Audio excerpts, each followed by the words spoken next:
Miki, passo! Fai il passo, Miki. Siamo a Fara Soligo con Leandro Ballanna, uno dei componenti del Dipartimento Completo di FISE Veneto, e qui gioca in casa da organizzatore, diciamolo, perché diciamo dove siamo, a Fara di Soligo. Siamo alle pendici, le facciamo vedere, delle colline trevigiane, quindi in un palcoscenico bellissimo per chi vuole venire a visitare questi posti all'aria aperta, dove, lo ripetiamo sempre, il distanziamento sociale non è un problema. Noi stiamo vicini solo perché un telefonino ci impedisce di stare tanto distanti, ma insomma ricordiamo il nome del circolo? Tarvisium Stella, circolo ippico. E questo è, siamo qui oggi perché si riapre la stagione del completo.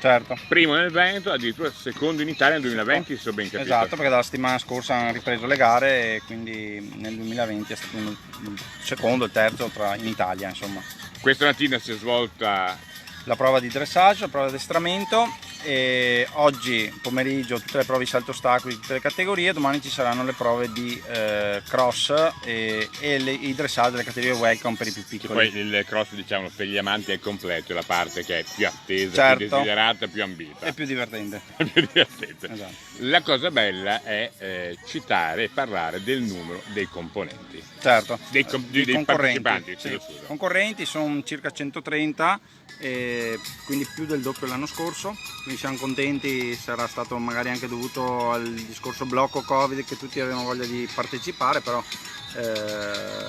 questo ci ha aiutato a comunque avere un numero di concorrenti maggiore del solito, e quindi adesso domani termineremo e vedremo il da farsi per le prossime gare. Ecco, visto che arriviamo da un periodo in cui anche allenarsi è tra il difficile o l'impossibile, perché i maneggi erano chiusi, spesso non si poteva nemmeno vedere il proprio cavallo.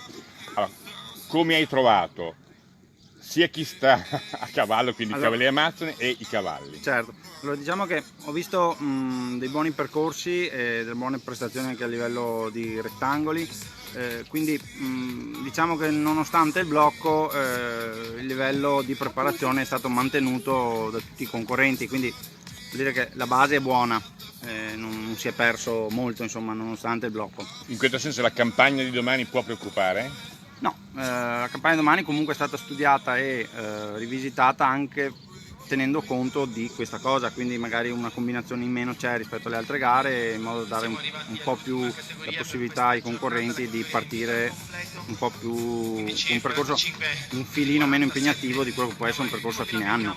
Visto questa bella sensazione di avere così tanti partecipanti, perché averne il doppio dell'anno scorso è davvero un bel successo, qual è l'età dove c'è stato più incremento?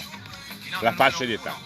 Allora, fascia d'età, ci sono molti iscritti nelle categorie dei bambini, categorie diciamo di invito e categorie 1. E questo come tecnico devo dire che è molto bello, certo, perché sono il futuro. Esatto, sono il futuro, quindi avere loro che comunque ripartono e hanno voglia di fare gare e partecipare è una soddisfazione, e comunque dà un segnale che i ragazzi ci sono, insomma. E invece la zona di maggior provenienza? La zona di maggior provenienza fuori regione Lombardia, quindi siamo... Parlando di Veneto invece? Veneto ci sono praticamente tutti i praticanti del completo, ci sono tutti a questa gara, manca nessuno e quindi siamo contenti, insomma. Ecco, non ci resta che augurare, insomma, che questa atmosfera continui. Certo. Quali saranno poi i prossimi appuntamenti per il completo in Veneto già fissati? Fine settembre, sempre qui da noi, e basta. Perché purtroppo è un problema nel Veneto che non ci sono molti posti dove fare completo. Questo è il problema del... Dopo ci sarebbero, però non tutti hanno, diciamo, forse la voglia, che anche da parte nostra è un grande impegno organizzare. Esatto, soprattutto perché noi comunque, sia dal proprietario del circolo sia noi come istruttori, abbiamo le giornate piene e facciamo comunque altro. Questo è un in più sul già tanto da fare, quindi è comunque pesante la cosa da organizzare. Però devo dire che insomma, credo che davvero adesso noi vediamo i ragazzi che stanno preparando le nostre spalle, ma davvero una bella sensazione. Questi 2 giorni credo che vi abbiano ripagato pienamente sicuramente, di vedere che le cose funzionano. Dopo c'è sempre da migliorare, come in tutte le cose. però ci dà soddisfazione, insomma, riuscire a portare a termine un'organizzazione così. Allora, grazie Leandro Ballan, Grazie e come a voi. sempre il messaggio finale: se condividete questi video nelle vostre pagine è un modo per far conoscere il cavallo nelle tante discipline che vi presentiamo, anche a quelli tra i vostri amici che magari il cavallo, ieri il teatro equestre, oggi completo, domani sotto ostacoli, non lo conoscono, quindi cercate di darci una mano condividendo. Grazie mille, Grazie. buon lavoro e a presto. Grazie mille.